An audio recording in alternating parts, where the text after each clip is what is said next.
Okay, how about that? Is that better? That looks like it's working to me. I'm not sure why it decided it didn't want to work my mic anymore. But nonetheless, anyway, let's start again. Yes, we are working on a full body character commission today. This is for a adorable Gnome Rogue. That, as you can see, I've already kind of got halfway through the costume of this lady. And yeah, she's been super good fun. I really loved painting the hair color, which was super cute. The little coat's really adorable. Kind of reminded me of the coat from Van Helsing, which is very cool.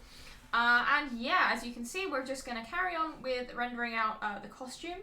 We're going to do these cool little boots and finish kind of the back of her skirt and do her little short swords. And yeah, we're just going to kind of see how it goes today. So I hope everyone's had a nice weekend.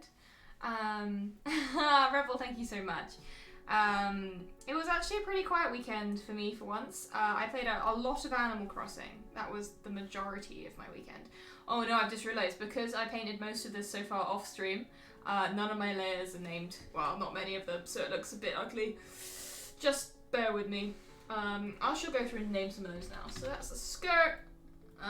That's the little skirt deco, I suppose. That's the corset. I need to set a good example. Oh, those are the clasps. That is the shirt.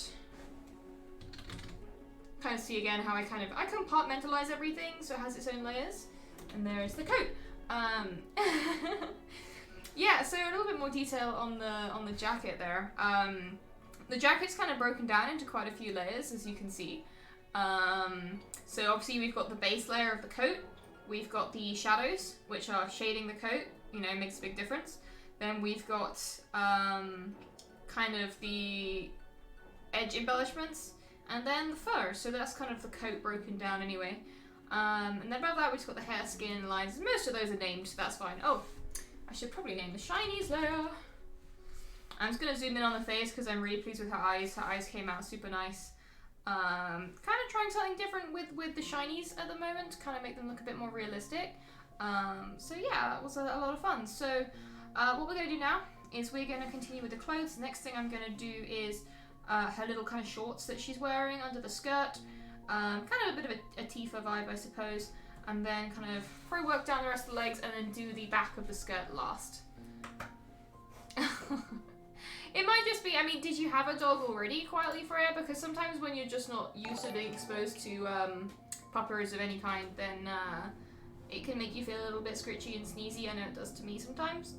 Okay, so new layer, we're going to call this shorts. I believe the shorts are black. So we're going to reference black we've used elsewhere, so this kind of dark. I'm just going to make it a tiny bit darker than it is there. Oh, the puppy scratching! Okay, that was a bit of confusion on my part. I mean, sometimes puppies just be like that. Maybe it can be dry skin, you know, there's loads of different things it could be. Right, let's block this in.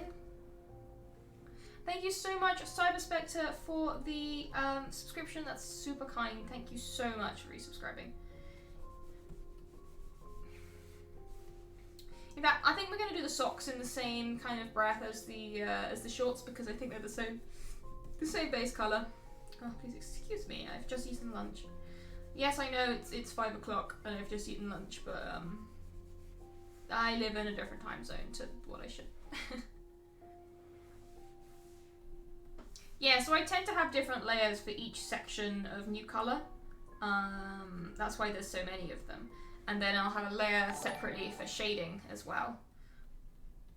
That's why there are so many of them. Leza, thank you so much for the subscription. Very, very kind as always.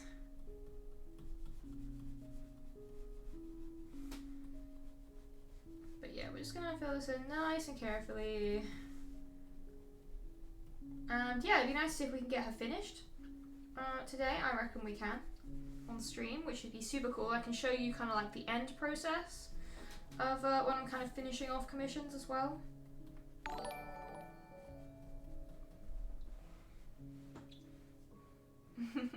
Yeah, this is quite a lot of work so far. I'm trying to work out exactly how many hours I've sunk into this one. I'd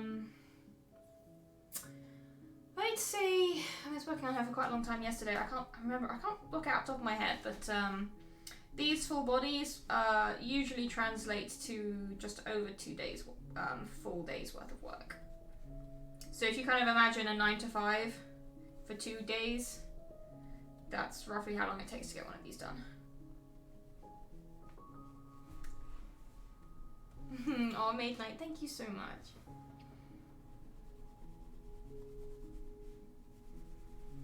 How long have I been doing digital art for? For digital art, I've been painting digitally for about 10 years. I was about 15 when I first started learning digital. I first started with a Wacom Intuos Small tablet, and I think it was Photoshop 7 or Photoshop 6.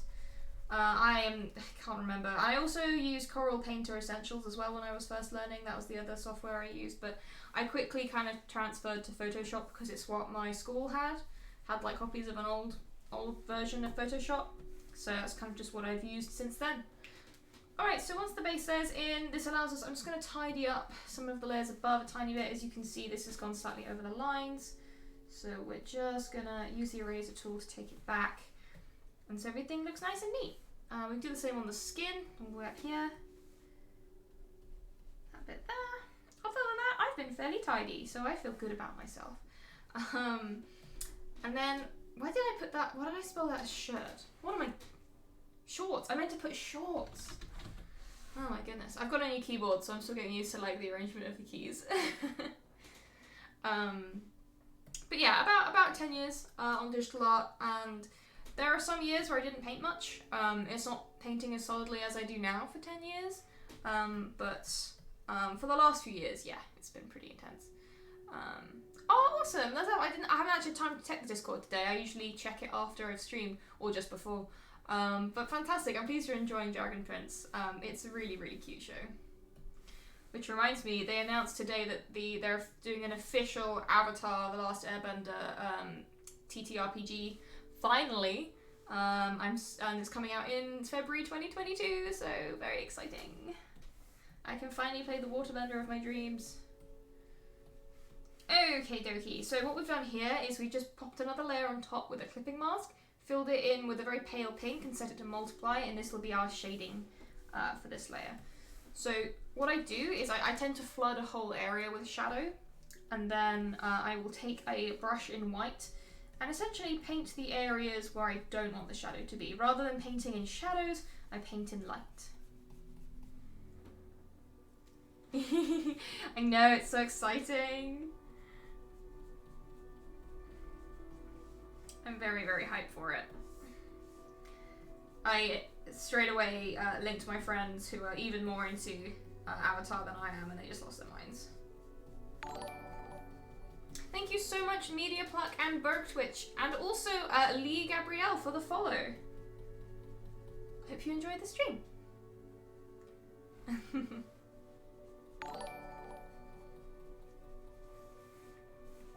Alright, so we just gently, unlike the shorts, which are quite tight to the leg, the socks have a bit more in the way of kind of folds in them, which is why we're doing slightly different technique in terms of the light and dark, so we want to make sure that it keeps that texture. Thank you so much. Lots of follows today, very, very kind. I'm just going to do both legs at once. Sometimes I'll do one leg at a time, but for this, there's not that much here before it gets tucked into boots, so...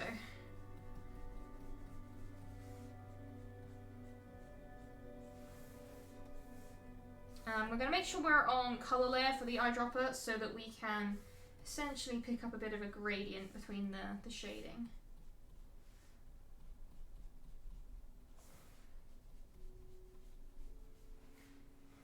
And just gradually kind of adding a bit more darker shadow after a while in areas where it's going to be darker, you know, kind of stating the obvious, but sometimes you got to kind of go through every step, even if it seems obvious.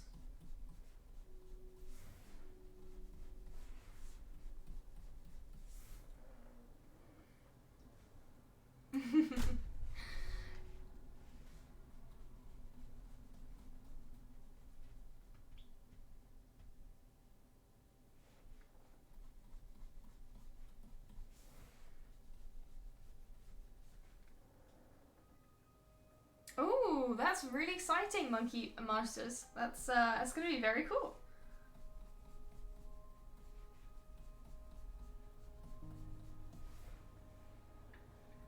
Hey, it's still badass, and I assure you, March will be, you know, here before any of us know it.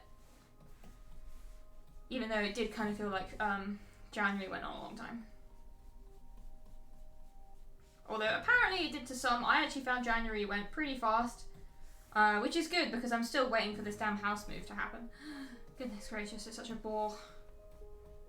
But you know, it'd be rude of me to expect people like solicitors to work that quick. We are kind of in a national lockdown, and it's tough for everyone, even lawyers.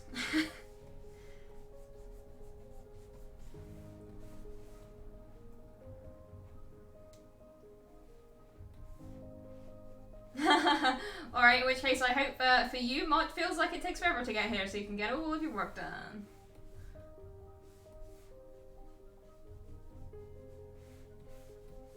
Alright, so there's some nice shading on those parts. What we're going to do now is we're going to add some highlights. We're going back down to that original colour layer. Yeah, that's totally the way of it with house moving, right? It's a long process. And you kind of just got to be patient. I think of myself as a fairly patient person, but the annoying thing is they said originally, oh yeah, we'll totally get it, we'll be able to move by the 29th of January, and I was like, hell yeah. So we sort of packed up most of our possessions. So we're kind of living in a house full of, in a flat full of boxes right now. So it means most of my cosplay and crafting and sewing stuff is all packed up and kind of sellotaped up in boxes, so I can't use any of it. So now that it's taking an extra few weeks, I'm like, well, I could have done some cosplay stuff in that time, but now it's all packed away because you said January. But hey, what can you do? I'll just play more D&D in the meantime.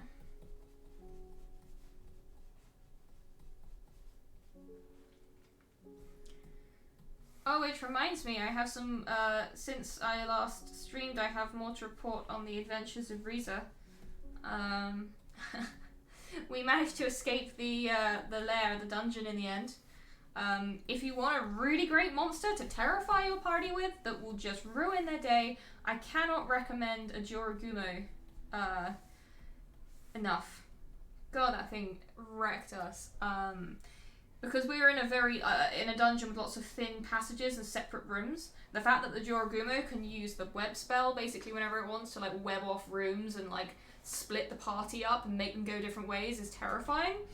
And it has this horrific kind of legendary action where it can essentially move and disappear without provoking opportunity attacks. So it can come in, do a shit ton of damage because it gets extra damage if it's like the first attack and if it's a surprise round, and then just piss off, and then you're all split up and the cleric's dying.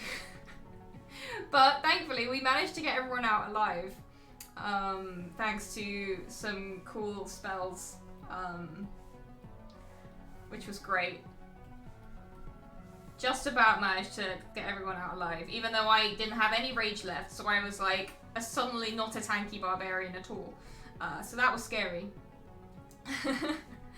But yeah, it was good fun. I really recommend a Jorogumo if you want to screw with your party. And we were all level 6, I want to say. Yeah, we were level 6, and there were 5 of us. It was more because the terrain was so perfect for the monster that we got so royally screwed. Alright, so I'm just going to do a bit of highlighting on the overlines layer. Just around the very base of the short leg here. It's kind of like edge highlighting. If anyone is familiar with painting miniatures, I've realized that some of my methods of painting are kind of like edge highlighting to help kind of bring out bits of an image, which I kind of identified recently.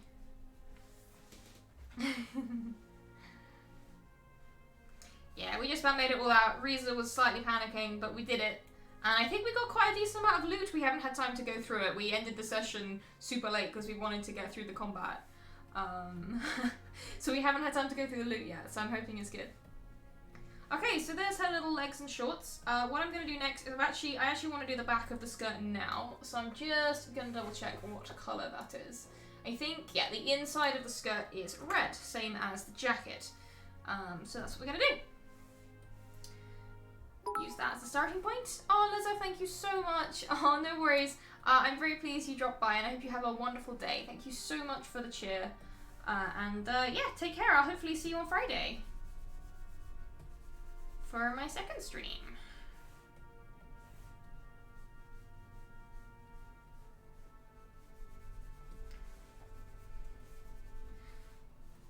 Okay, some red there. Just pop that bit in there, and then this side.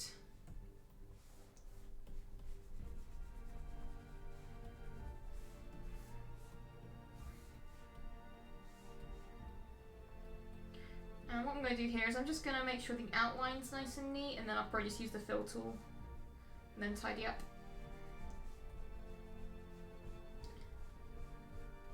But yes, Riza's next step is to, we're heading back to Zadash with all of our various stuff that we found, because we don't have any wizards in the party, so none of us can cast Identify or even Detect Magic. So we kind of need to go and see Pumat Sol to have everything identified. Because we're playing in the Wildmount setting, which is great because my character kind of already knows Pumat Sol because she grew up in Zadash, and she's kind of got the urchin. Well, she's technically got the criminal background, but she was also an urchin. My poor Riza. So she knows a lot of folks in Zadash, which is really fun because she is technically also part of the Gentleman's Troop. Although no one knows that. She's really, really bad at deception, as a lot of barbarians are. But totally no one suspects a thing. So that's going to be fun. Definitely going to have to end up introducing the party to my compatriots.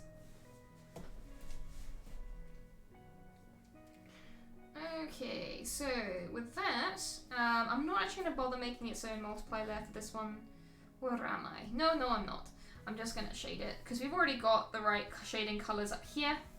So we're just going to start by darkening it all down a bit, and then we can just take it a bit further in a few places, and then blend it in. I feel like blend it in is the slogan for my art channel because it's all I'm ever doing. Hey, Beckamore, welcome! Very, very happy you could be here. Hope you're having a nice week so far.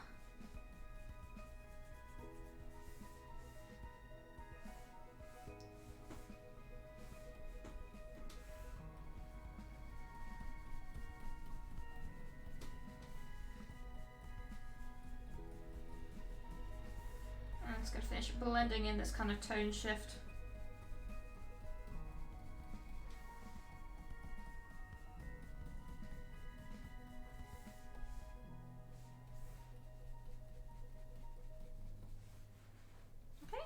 Pleased with that. And then we can put on, as you can see, there's kind of a little trim inside, which is the same kind of white colour as the surface of the skirt. So we're going to take a slightly shaded colour, tone of that white, and use it to just pop in this trim.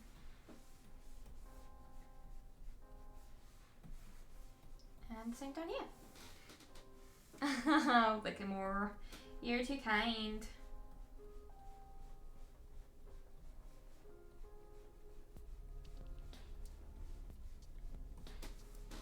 And then a little blip down there, I'm just going to tidy that up rather than erase it.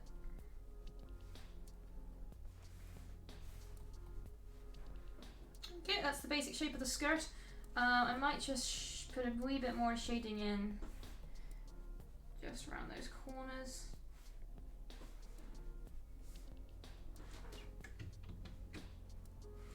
Right, and then what I'm going to do is I'm going to go to the line art and we're going to just colour that in.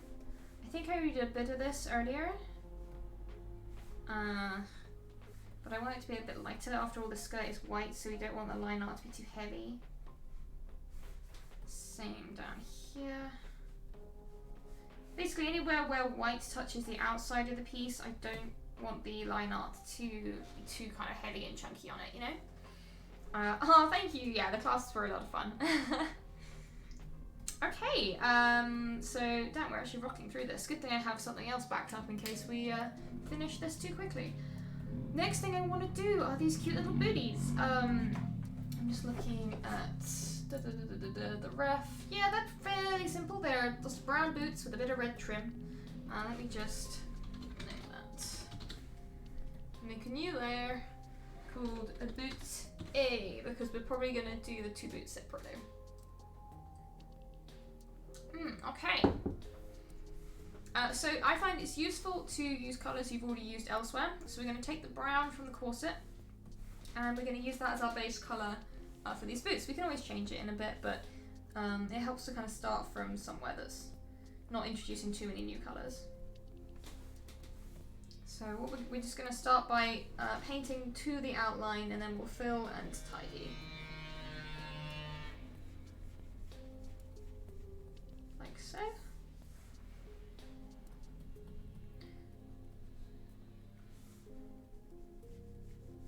Also, I'm wearing such a heavy jumper today. It's cold again. Well, maybe not quite. It's not quite as cold as it has been, but I'm trying not to use the heating today, which is why I'm super wrapped up. Big jumper days. Okay, that's the top. Let's just go around the bottom.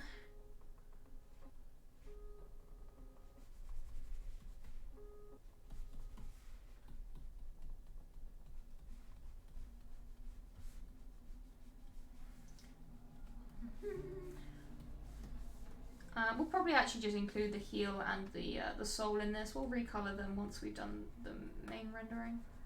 There we go.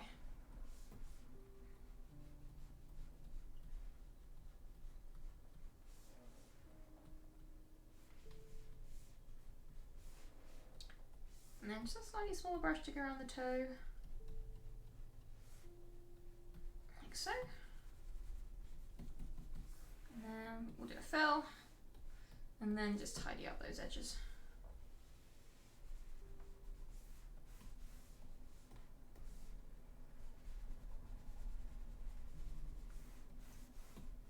And heading up here, just a quick tidy up around those bits there. And then we've filled in a boot A. So as per usual, we're going to make a new layer above boot A. So I just realised it sounds like I'm saying booty. And we're going to set to multiply, and once again we're going to take that very pale magenta and just fill in the whole thing like so.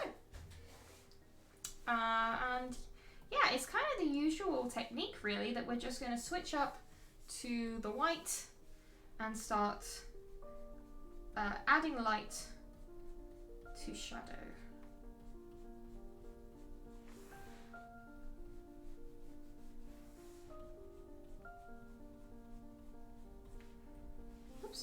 Didn't mean to open that.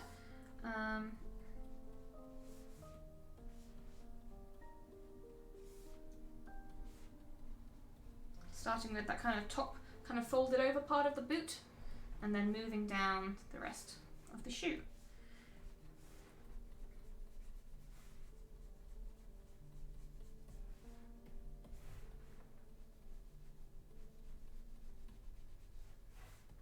Smaller brush, I think.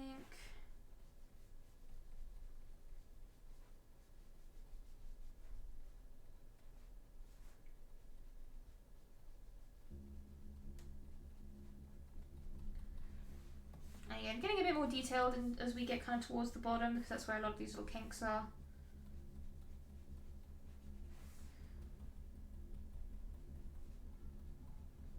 But I'm kind of imagining these boots to have a bit more of a suede texture, so they're not going to be super shiny. They're going to be fairly kind of matte in their kind of texture. I'm just going to blend in some of that light that we've added. Again, it kind of helps give it that suede-y texture that we want.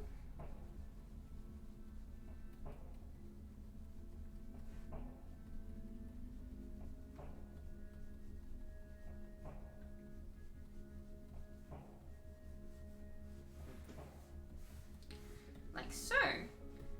good starting point. Then we're just going to pop back the shadow in a few places where it's missing. And then we're going to accentuate some of these shadows.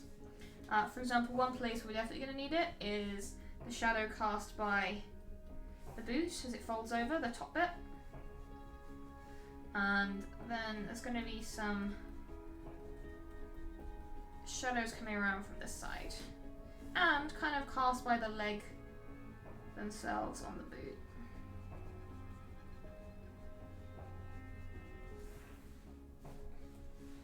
Like so. And then once again, we're just going to move our way down the leg. Commission info, let me just add a link. All of my commission info is on my Patreon. Just got to scroll down a little bit. It's a public post, so you don't need to be a subscriber to see it. It's ever so slightly outdated. When I open commissions again, prices might be updated slightly. It won't be a big change. It'll just be like a little tweaks here and there. But that's where you can find all the info and stuff is on there.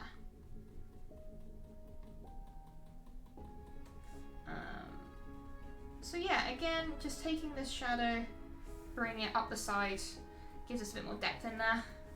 And then going down again to a smaller brush to add it into these little nooks and crannies.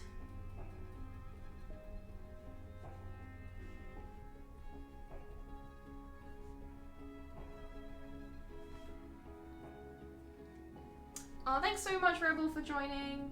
Hope you have a lovely few days, and hopefully I'll catch you on Friday.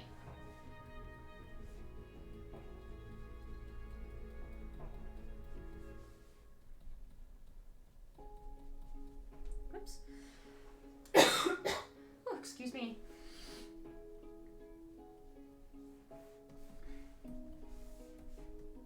And then just going to bring some of that shadow around the side.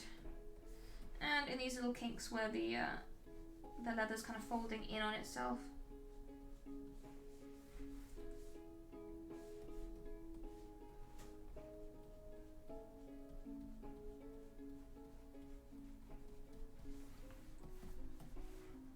Okay, we're nearly there with boot A.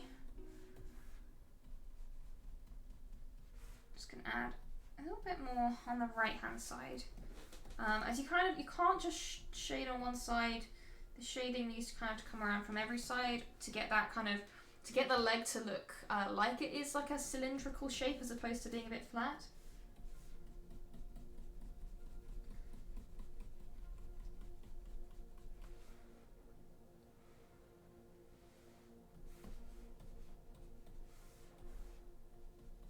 Yeah, so typically when I do commissions, I don't do a lot of full party slots because obviously then that's like a lot of characters for me to paint, and it means that I have to kind of say no to more people.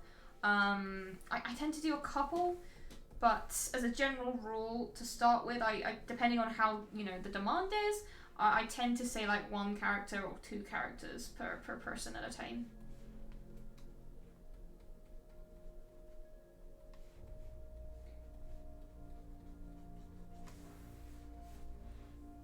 Okay, got that nice kind of big crease down there. Just gonna do a bit more blending. The thing about leather is it's similar to skin in a lot of ways. And you want to get it looking reasonably smooth, although since this is suede, it doesn't need to be super smooth, So I think it's coming along quite nicely. I might just do a little bit more shadow blending up here.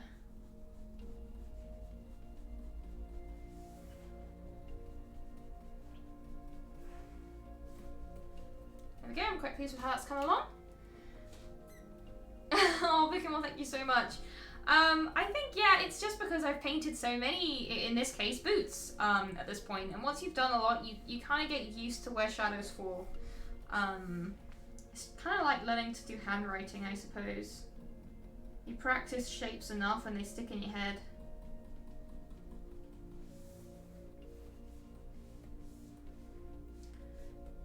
And then it's just a matter of adding some darker shadows just here and there where the shadows are really going to be accentuated.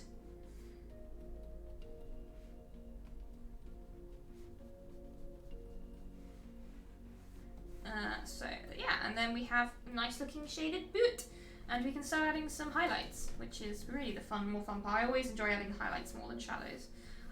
So for that, we're going back down to that original layer, we're going to kind of eyedrop on the base color. I'm just going to check on up here. I want to go to all layers actually. Yeah.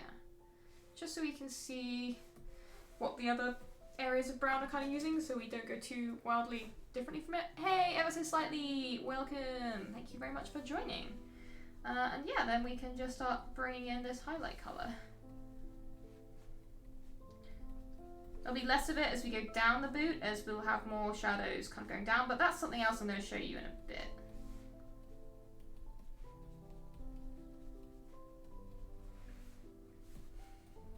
So we've got some nice highlights up there.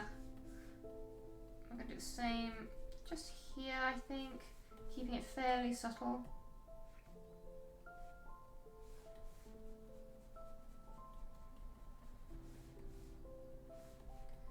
Am I not? Ooh, no, I haven't actually clipped this. Let's do that quick. Then with a smaller brush, just picking out smaller areas where we get highlights down the rest of the length of the boot. Oh, thank you so much.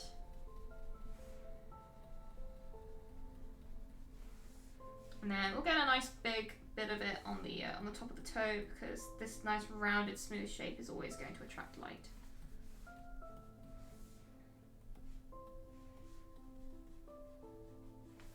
Yeah, just keep it to the top. And then we kind of have a boot. Last things I want to do is I want to add a darker brown for the kind of heel and the sole.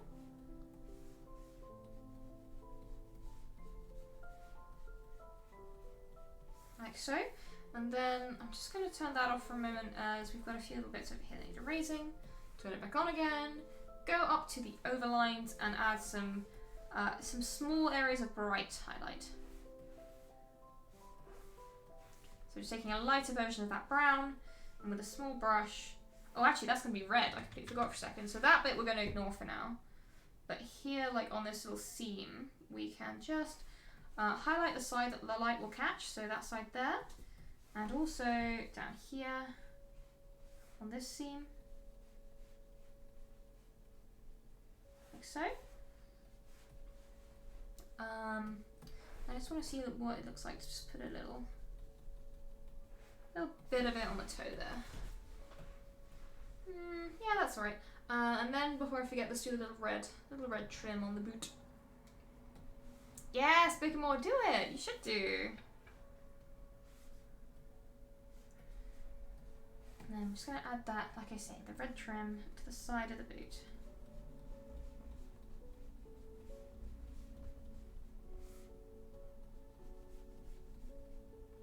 Like so. Then we can go back up to that overlines, take a lighter version of it to just bring the edge out, so it's very clearly got this nice little red trim.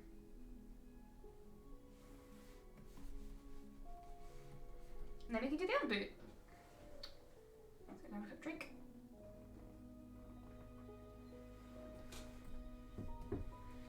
Okay, so make a new layer. I'm gonna call it boot B. What am I using to draw, or Bickmore?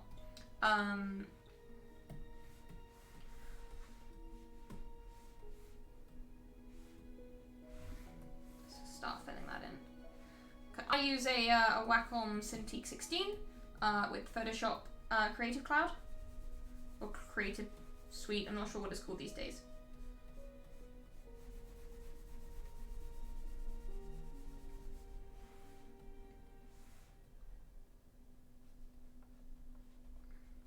Gonna carefully go around the edges of the boot. I want to keep this nice and neat.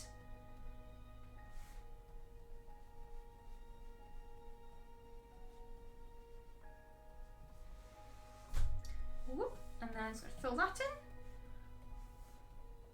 in. Go around those edges to tidy them up.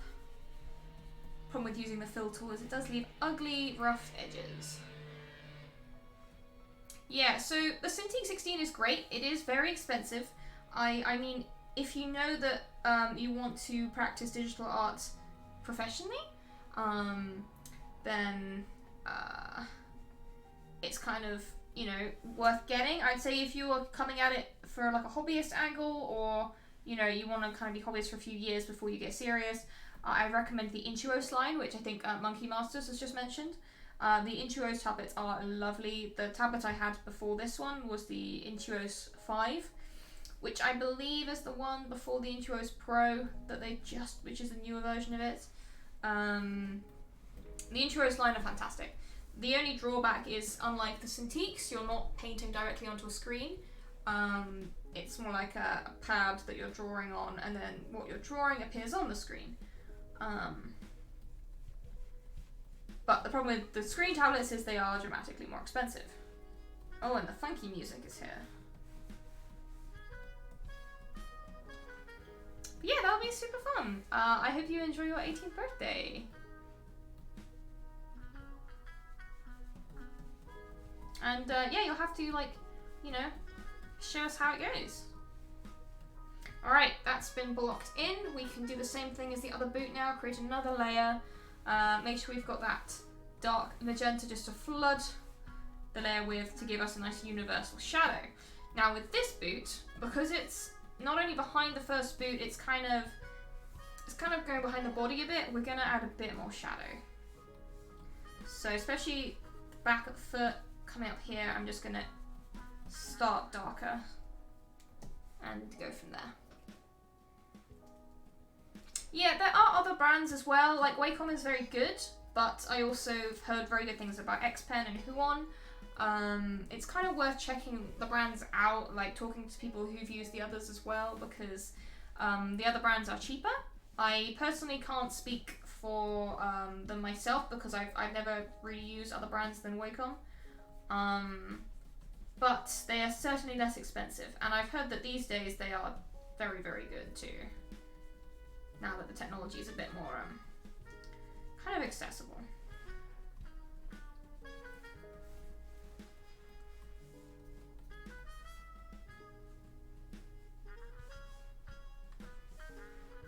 Okay, so much like before, we are just adding some subtle highlights and on top of our shadow, cutting into the shadow we've painted to essentially introduce light to darkness. But again, I want to do it a little bit more subtly with the back boot, because obviously it's going to be in more shadow than the front was.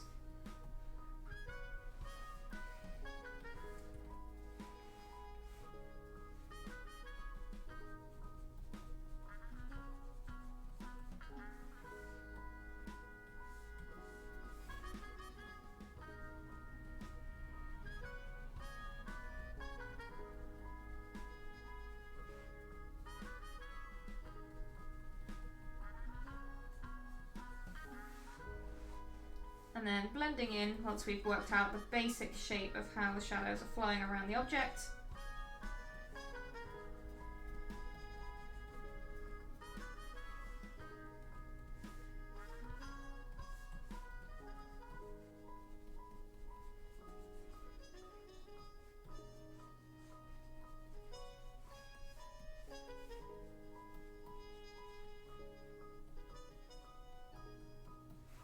Like so. As you can see, yeah, it is a lot darker than the front boot, but that's the way we want it. Oh, Vicamol, thank you so much. Oh, that's incredibly kind. Well, I'm hoping to submit my portfolio to Wizards this year, so we'll see how that goes. I'm already working on some very exciting things that like I say, I can't talk about yet, but oh my god, I'm so excited to talk about them when I can, because I just want to talk about it, but I can't. I'm good though, so I won't.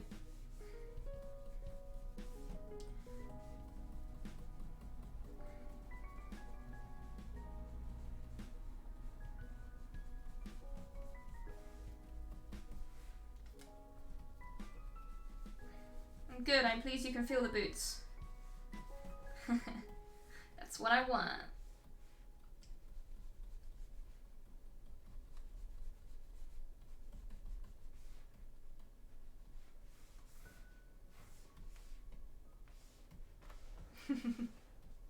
Yeah, I don't know when I'll be able to talk to it. It's probably not going to be for a few months at the earliest, but until then I'll just be quietly hyping to myself. But you know that feeling when you're working on something that not only is super cool, but something that's actually something you're very interested in. Like, well, basically any work I do for TTRPG is like that, but this is especially so.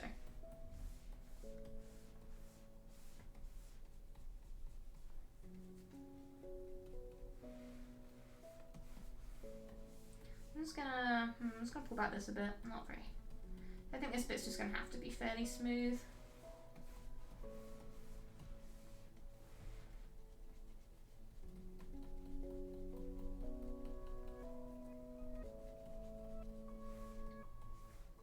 I'm doing it quite that small, and I'm just gonna follow around that bit there. Out of curiosity, why do I use so many layers? Kind of, yeah. So I use multiple layers for a few reasons. One of them is it means it's a lot easier to not paint over stuff you've already painted, which makes life a lot easier when it comes to tidying up and just, you know, keeping it looking clean. For example, let's use the coat as an example. One of the cool things about keeping the layers separate, actually let's not use the coat because there's some stuff going on with that. Let's use that boot we just painted. One of the cool things you can do if a layer is nicely kind of kept to itself is you can adjust the colors. So for example, if I go to color balance for this boot, I can mess with these controls and it will only affect the boot because this is the only thing on the layer. And this means that you have a lot of control, like creative control over recoloring stuff, particularly if you're doing work for clients that might be like, oh, I like that, but could we please see it in purple, sort of thing. It just means I don't have to then separate stuff manually. I can just go to that layer and it's real quick. It means that doing revisions and edits on stuff is just a much less painless process, basically. So yeah, it's kind of more of an efficiency thing than this is always how I've painted sort of thing. It does mean that it can slow down your machine. So when I've kind of got a bit approved, I will merge my layers together before moving on to the next bit. But while I'm kind of still painting at this stage, I tend to have everything on its own layer, you know. Keep it tidy. Right, let's just add the heel in, because obviously that's a slightly different colour. Whoops. Let's not forget to keep that clipping mask on. Yeah, it's definitely one of the advantages of digital art for sure. Like, a lot of people think digital art is like a quicker version of traditional art, and it allows you to, you know, basically makes everything easier. It certainly doesn't make painting any easier. You've still got to learn painting, you've still got to learn colour theory and all that jazz. Digital painting will not just do that for you. What it can do is it's better for painting commercially because it gives you more control to quickly change things, output in a variety of file types, all that stuff. The more technical side of things, it does help with. So yeah. On the other hand, it's super nice to have a physical thing sometimes, so that's, you know, a drawback. Okay, so I'm just gonna add a little bit of shine to the heel. Like so. This gnome looks after her shoes.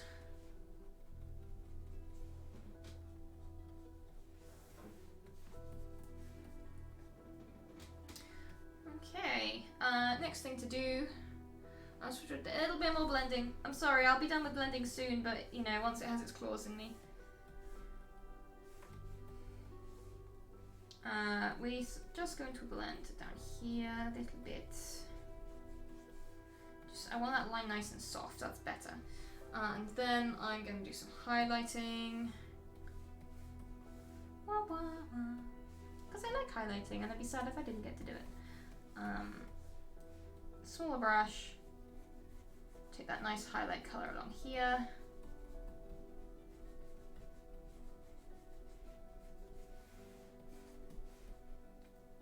And then we can add the red.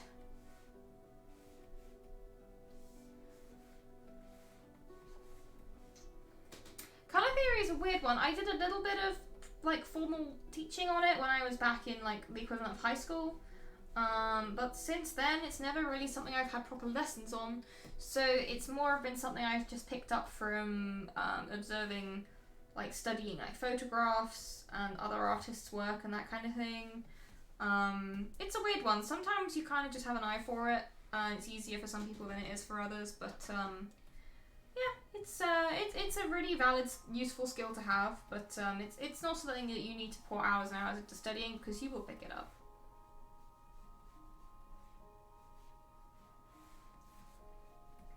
Okay. I think that's the boots nice and pretty much there. I just maybe just add a tiny bit of highlight to the red. A bit more there, and just a little bit at the back. And then I'm just going to save, because we do not want to lose everything we've done. And then we can look at the blades that she is carrying. And we might have this done within the hour, which is pretty cool.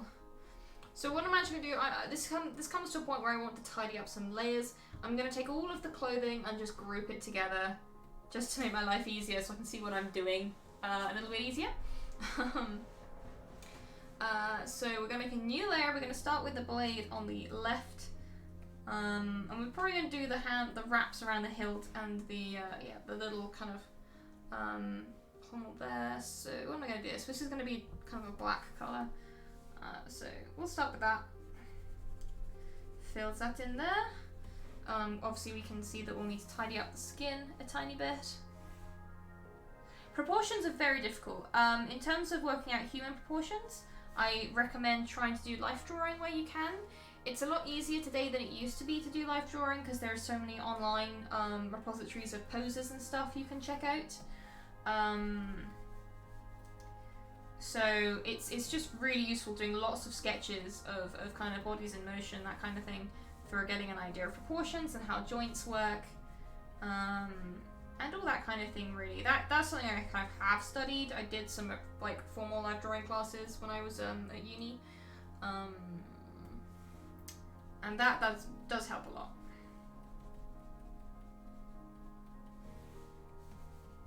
Actually, I might as well do the wraps on both sides first, so let's do that. Let's do the other side while we're here.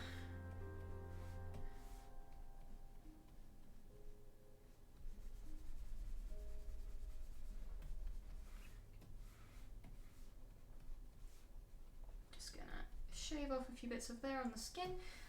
Go back to that black, and now shade. Oh, Cyber Spectre, thank you so much. Yeah, she's a lot of fun, this character. It's been a while since I've painted a cute gnome character. Kind of reminds me of Mark Humes' gnome I painted last year. His Star Druid. She was adorable. I loved her. So much fun to paint.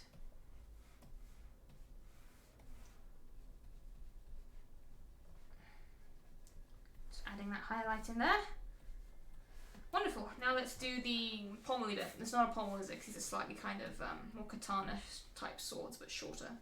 Is the word tanto for those? I'm trying to remember. Let's use a gold for this, a gold that we've already used elsewhere, so it's not introducing too many new colours.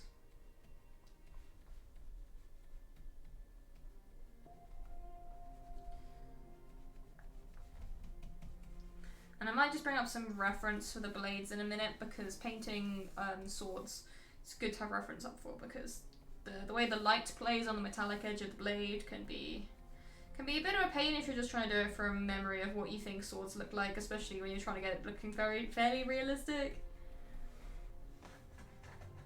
Another question: how did I cover colour over where you were doing the black wrapping? Easy. This is again due to the layers. So the black wrapping is, I should have named them, but at the moment it's layer 22, which you can see is positioned above the layer with the gold. Which basically means any layer that's above is kind of like if you were layering up glass plates with paint on them. If you were painting a lower glass plate, you wouldn't see that kind of through the plates that are above it. As you can kind of see, the layers above obscure what you paint below, which is another way of, if you've painted up to the line and been neat with your paint work on upper layers, it just makes your life easier the more layers you move down, basically. Okay, I like to do metallics on the overlines layer, so that's where I'm going to do a lot of this. Let's go down to a 7, I think.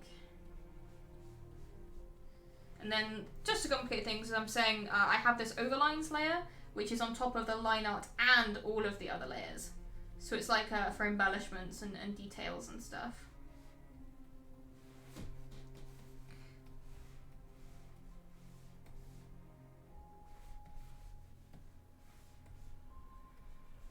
And I find that layer is nice for doing metallics.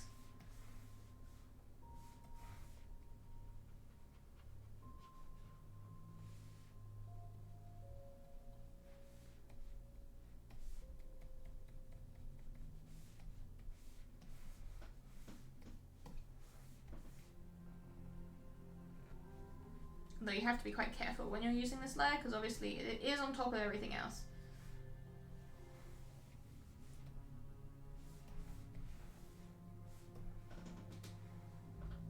Oh, thank you. Yeah, the elf druid with the mushroom hat was so much fun. I love doing druids. Druids are definitely one of my faves.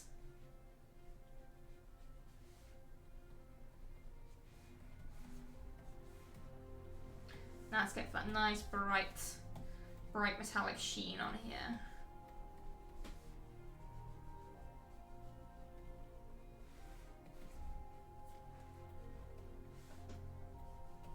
Same on this side.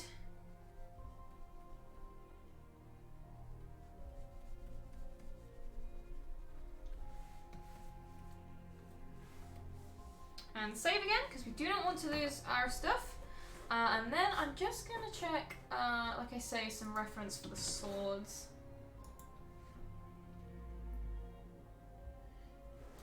Well, I try to remember where this reference will be in the first place. Where would this be, I wonder?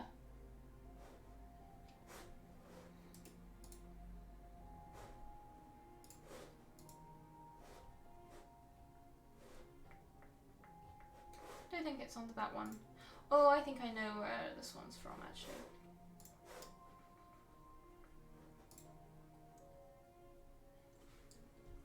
Oh, thank you so much. It's a fairly simple kind of technique. It takes quite a long time and it's quite methodical, but once you kind of get the hang of it, it's yeah, it's not that difficult to practice. Like I say, it's very much a work of patience. Now, swords are difficult, so I do want to find this reference for them.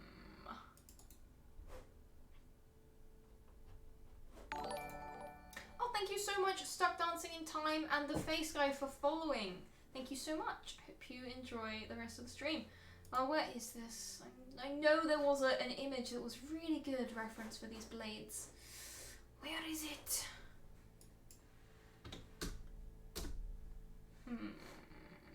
Ah, there it is. Okay. So, what we're going to do, new layer, as we continue these swords. I'm going to merge all of these together shortly, so we are going to do these blades. Obviously, they're not going to be the same gold as this bit on the hilt, but they're not going to be completely grey because they're going to be reflecting some of the other colours we have going on.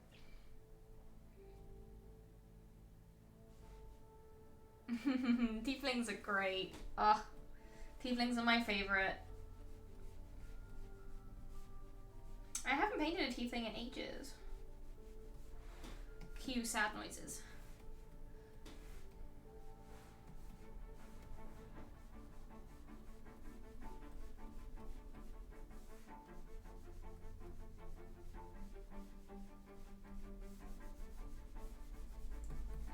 Okay, just kind of gently just filling in this blade. It's a lot easier than when I'm doing like long swords and stuff, which have to look perfectly straight the whole way. And then I will just colour in the other one as well. Sorry, I seem to have a bit of a frog in my throat today. Just gently work our way down the blade. Is there a specific colour theme for the likes of tieflings? I mean, I don't have any specific tiefling colours I like best. I love blue tieflings, I love purple tieflings, I love green tieflings, I love pink tieflings. They're fun because they can be so colourful, so I guess I love colourful tieflings.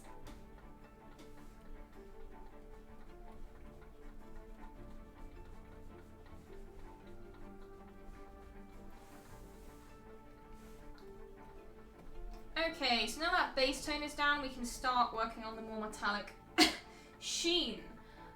Which in this case, we're going to have light coming in from like this way.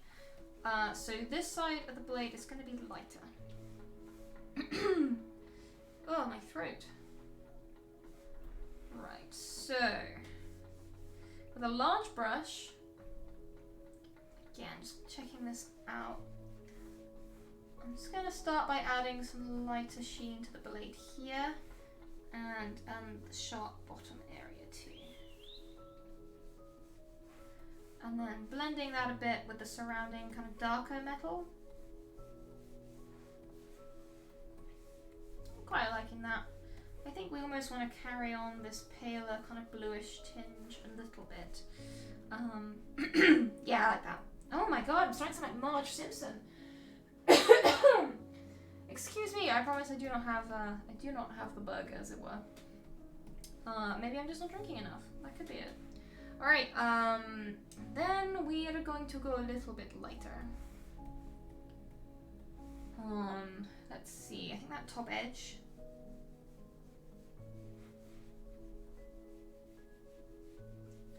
And then here where we're going to get a bright patch coming in, and then the tip of the blade as well, I think.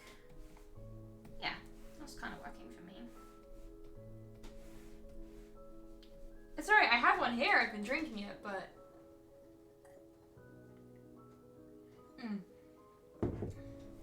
I probably just have a sticky throat today or something. I don't know. It's fine. And then I kind of like the idea that this would be backlit a bit though, so I'm like, Oh well, let's add some shadow first. There's going to be shadow from the hilt here. And it's going to be more of this tone actually.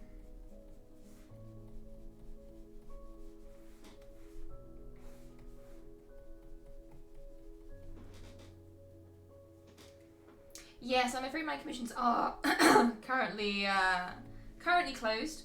I am planning to open them around March or April. It kind of depends on my current workload, how secret projects kind of go, and how my house move goes, because I'm moving house in a couple of weeks, as I'm sure you're more than aware by now, because I talk about it all the time. It's quite hard to predict how things are going to go at this point. Some people are going really slowly, like the house stuff is just not going fast. But we shall see. I'm really hoping that it'll get sorted out soon, because I'd like to take on some more commissions. Get my current list all done by April would be really good. But it's just so hard to predict right now, especially since we're in national lockdown as well.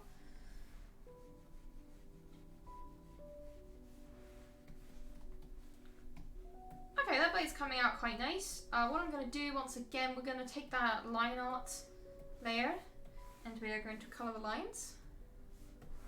I usually use that kind of a pinky colour. I'm just going to make it a bit more grey. This will just make the lines a bit less heavy on the blade. And then we'll do the same on the other side before we start painting them. So going back to the layer, which is the blade, we're going to need some more of this nice dark shadow colour on the side facing the body, because it's not going to be seeing quite so much light as the other side.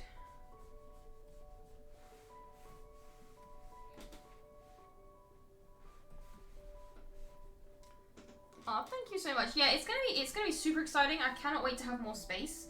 It means I can set up a proper streaming room, make streaming kind of make more kind of streaming content. And do some more kind of cosplay costume as well. Like, I really enjoyed getting into some cosplay with my D&D character, and I desperately want to extend that to some video game cosplay as well. Like, I really want to do a full cosplay for Ares Morn from the Destiny franchise, because she's amazing. As well as I want to do a full Yasha cosplay is currently my plan, from Critical Role. Amongst other things that I want to do, and I can't do those until I have more space. And the nice thing is we'll have a small garden as well, so I can use that for photography and getting better pictures of stuff that I make. And I can start making some kind of cosplay tutorial videos too. Like, I really want to do some leather crafting videos, because it's such a simple thing to learn to do, I think if people realize how accessible it was, like, it's such a fun hobby. Like, I recommend it so much. Okay, so I am pretty damn pleased with how this is turning out. I'm just gonna stick a tiny bit more shadow on this part of the blade here, coming down from there. Perfect. I am very fond of that. I might just play, again, this was a place I'm going to play with the colour balance. I want to just push it towards a more reddy colour, so it kind of fits in with the rest of her costume theming a little bit more.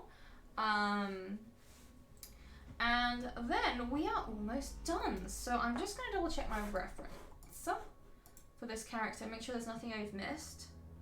I don't think there is. I was thinking I might add a little bit of embellishment to the skirt. Because it sounds like fun, so I'm gonna make a new layer above. I'm gonna make a new kind of above the lines layer. I want this to be separate in case I don't like it, so I can get rid of it. I'm just gonna pick like a mid kind of darkish red to start with. Oh yeah, Eris is so cool. I mean, again, like I like painting in all sorts of different tones and types, so.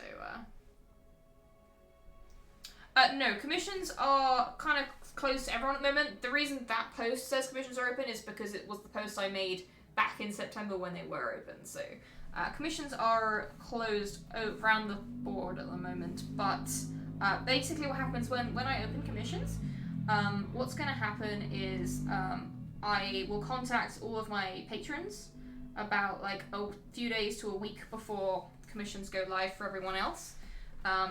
And basically, Patreon subscribers can reserve a commission slot and kind of guarantee that they get one, if that makes sense.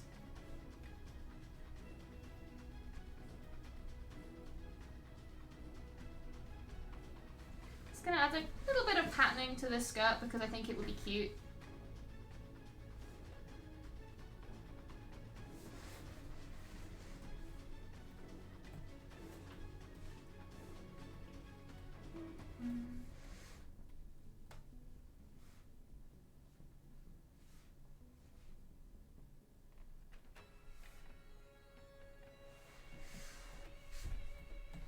And then let's just, I'm going to try and emulate that on this side, but obviously it's going to be a lot more squished up because of the viewpoint.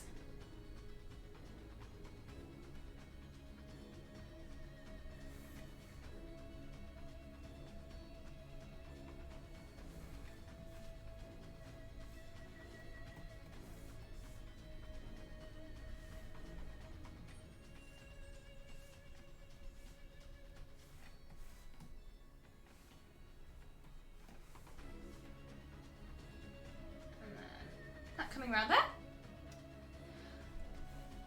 So again, the commission kind of price stuff is all on Patreon if you want to check it out.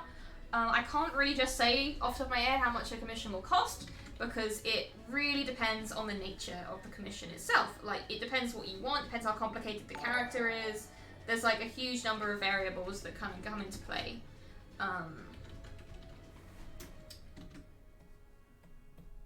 And in terms of patronage, like, you can subscribe to Patreon at like any level you like.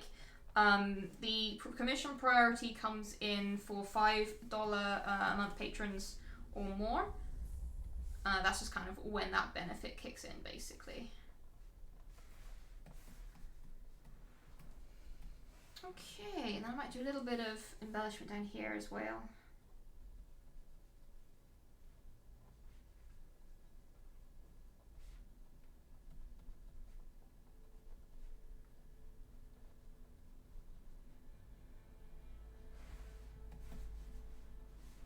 Just want to add a nice little bit of, just a little bit of detail. I don't know if I really like it yet or not. I think it almost might need to be bigger. It's getting a bit lost. So let's just try making this bigger. Again, I tend to do a lot of experimental extra embellishment like this right at the end.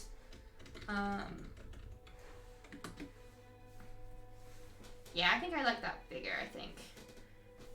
Which means I might actually do this one again.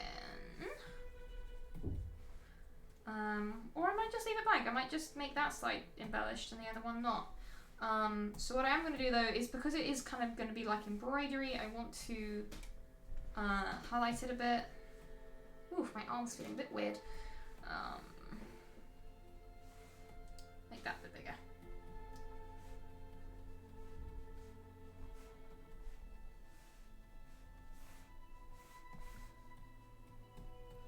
Yeah, just if you end up adding a bit of highlight to it, it just feels like it's more kind of realistic, more kind of there in the scene.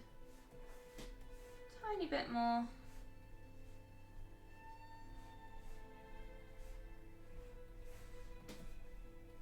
There we go. Just a little bit of embroidery on the side of the skirt down there. So like all the stuff on the Patreon, a lot of the posts are like, you know, you can just look at them without having to be a subscriber, so yeah, it's kind of open to view. So we have basically finished this character off. So I'm going to show you like the last few things I do with a commission before I kind of call it done. What I'm going to do is I'm just going to group all of essentially the whole body together. So that's all now grouped. And then I'm going to take the shadow layer, which has been there since the initial sketch. And we are just going to just neaten that up a bit.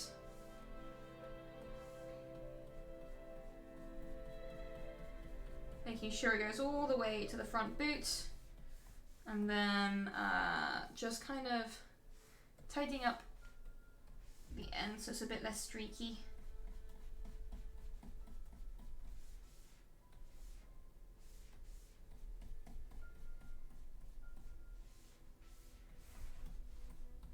And then I am going to, again, using the color balance tools, push it towards red, not too much, that's just kind of show you the lengths you can go, just so it kind of fits in with the general colors of the character.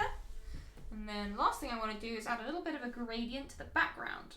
So we're going to go to the fill tool, select the gradient tool. Just going to make sure this is right. So yeah, I'll usually do a slightly darker greyish beige for my backgrounds. Whoop. And then a nice little gradient going down, which I will then apply a noise tube to get rid of like the banding effect when you export. I want about 3. Not 3.9, just 3. That'll do. So basically when we zoom in, there's ever such a slight grain effect to the background. Cool. So with that done, there's one last thing I want to do. Technically 2 last things, but we'll say 1 for the sake of this. I am going to, oh, thank you so much ABCD&D Pod and Alien15 for following. We are going to make a clipping mask over the entire character. We're going to set it to multiply. We are going to select a very pale greyish pink. And we're going to go on the gradient tool again, but we're going to do kind of the gradient that fades into the alpha channel, so it fades into kind of invisibility. And then going from the side where the shadows are really coming from, we are going to add a subtle darkening gradient that creeps up the body from the side of the shadows. And this essentially just helps our character like blend into the scenery a bit more, kind of look a little bit more there. Often what I'll do is I'll then take an eraser tool and just take away some places where I want it to be brighter. So for example, the white skirt is going to be reflecting quite a lot of light. I don't want it drowned out by shadow. So that gets kind of cut away from the shadow layer, as you can see. But yeah, they kind of have it. That's a more or less finished character. There are a few other fun little tweaks we can make when a piece is finished. So for example, let's just duplicate this whole lot. Boink. Kind of hide the old one. I'm going to merge all of this together now, so it's one flat image now. It might take a few minutes because we've got a lot of layers for it to squish together. Alright, there you go, there she is. And now we can go, if we want to play with the colours a bit more, if we want to try and make the colours feel more kind of inclusive with each other, we can play with the colour balance of the whole piece. So we can push her a bit more towards blue tones, more towards pink, woo, super pink, green, like it's quite fun to play with. In this case, kind of red.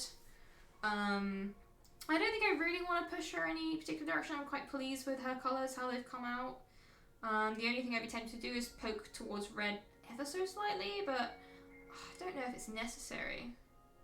You can also do like the shadows, so you can put the shadows more towards blue while the upper bits are towards other colours. It's just quite fun for making everything kind of fit together a bit more. So yeah, I'm quite happy with this arrangement. It might be that I need to make tweaks to this character once the commissioner kind of takes back and sees them. But for now, this is more or less where I call the character complete. I suppose the very last thing I do usually is I will add, hang on, I will add, a little signature, or sort of a signature, kind of like a tiny initials to a piece, just in case people start reposting, because us artists hate it when people repost our work. For anyone wondering where this comes from, my initials spell the word red, so that's what my little tag means. And then I'll take down the opacity on that, so it's fairly innocuous, and then we'll save again. And yeah, there we have a more or less finished piece. As you can see, some very subtle differences to the original with this kind of extra one. Just the colours are slightly more pushed up. But yeah, so I'm just gonna save there. Yeah, that's kind of once I've got to this stage, what I tend to do is I will resize it for you know, for like Twitter, so it's kind of the right sizes for different things. Oh no, Khalili, I think you did. I'm so sorry. This happens a lot. But this time I actually finished a piece on stream, so there's that. Oh, Scene Mime, thank you so much. So yeah, often like I say, I will resize a couple of times. For Twitter, for example, I find that one of the best aspect ratios to go is 1:80 wide. PNG files tend to be the best for sharing on places like Twitter, because they kind of have a nice lot of quality to them. But yeah, here she is. I believe her name is Millie the Gnome Rogue. And I will probably end here today, only because I have a bit of a headache and I'm a little bit on the ill side this week, so I don't want to push it too much this week. However, I will be back on Friday for another stream, where I will most probably be working on the Jester portrait some more. So if you enjoyed watching kind of my progress on the Jester piece that I'm working on, do come back on Friday at 5 PM GMT, where I will be working on her some more. So I'm just going to pop some links in chat. To start with, if you would like to see, I'm going to be posting this piece up in a minute on Twitter, and as well as that, Twitter tends to be where I announce when my commissions are open and when I'm streaming. So Twitter is a good place to follow, just to keep abreast of everything that I'm up to. Next up, Instagram.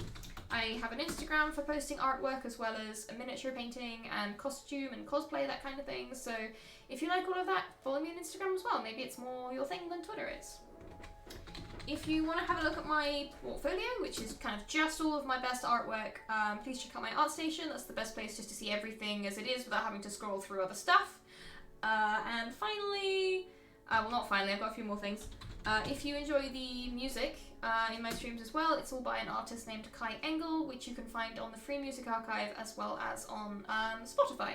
It's really good royalty-free ambient stuff, so I really recommend it for like D&D games, streaming, all sorts. It's just good stuff, you know. Next, and almost there, almost done now.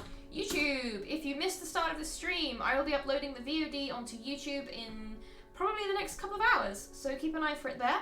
There's a few other things on my YouTube. I also have all of my previous stream VODs, as well as a series reading the lore of Destiny 2, because it has some fantastic storytelling, and if you want to hear me read some fiction sci-fi to you in an audiobook style, do check that out. And now finally, I popped it in earlier, but here's another link to my Patreon. If you want to drop a bit of extra support my way, Patreon is one of the best ways to do it. You can get various kind of benefits to Patreon, that you can see more works in progress, you can see sketches, exclusive art. I've done a few step-by-step tutorials on there as well. I'm planning to add some more this month. So yeah. Oh, did I not put the YouTube? Oh, the YouTube is up. It's just the one before Patreon, so yeah, check that out. D2, opinion on the next season reveal? I think it looks absolutely freaking rad. I love it. More 9-foot tall ladies. I am so down for it. Of course I am. Yeah, I'm looking forward to the new season. Very much so. But yeah, thank you all so much for joining me today. Like I said, I'll be back on Friday at the same time, which is 5 p.m. GMT. On Friday to do some more art, probably, like I say, working on Jester, some more, amongst other things. So, yeah, join me then. I hope you have a lovely week until Friday. Stay safe, stay cozy, and I'll speak to you all soon. Bye!